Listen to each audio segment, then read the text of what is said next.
বহু বছর আগে গড়ে উঠেছিল ডিয়ার পার্ক।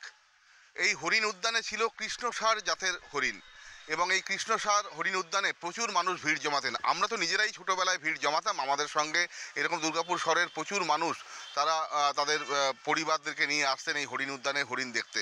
এবং ধীরে ধীরে এই হরিণের সংখ্যা বাড়তে থাকে এবং তারপরে শহর আস্তে আস্তে নগরায়ন শুরু হয়। কিন্তু এই নগরায়ন এবং শহর ধীরে ধীরে আরও বেড়ে ওঠার কারণে শহরের মধ্যে কোলাহল অনেক বাড়তে থাকে, যেখানে হরিণ রাখা খুবই অসুবিধার কারণ হয়ে দাঁড়াচ্ছিল।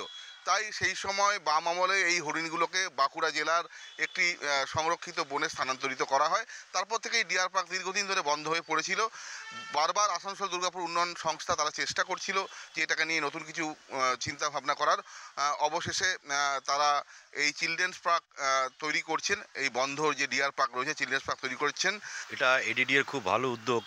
এই পার্কটা বহু দিন ধরে পড়েছিল বন্ধ হয়ে, জঙ্গলে ভরা হয়ে গেছিলো, জঙ্গল ভরেছিল। এখন এটা নতুন করে আবার সেজে উঠছে।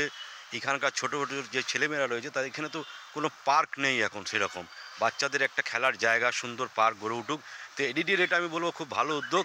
এরকম যে সমস্ত পার্কগুলো এখনও অনেক পার্কে আগে আমরা দেখতাম মানুষ ভিড় জমাতো, কিন্তু সেই পার্ক আর নেই। তো দুর্গাপুরে এই চিলড্রেন পার্ক, এটা আবার ডিয়ার পার্কটা পুনরায় নতুন রূপে চিলড্রেন পার্ক হয়ে আবার শিশুদের কাছে একটা নতুন পাওয়া বলতে পারবো। এডিডির একটা খুব ভালো উদ্যোগ। ওটাকে আমরা চিলড্রেন পার্কে কনভার্ট করেছি এবং আমাদের মাননীয় মুখ্যমন্ত্রী ওটার নামকরণ করেছেন নিজে, শিশু সাথী বলে। তো আমরা সেটা কাজ শুরু হয়ে গেছে অলরেডি।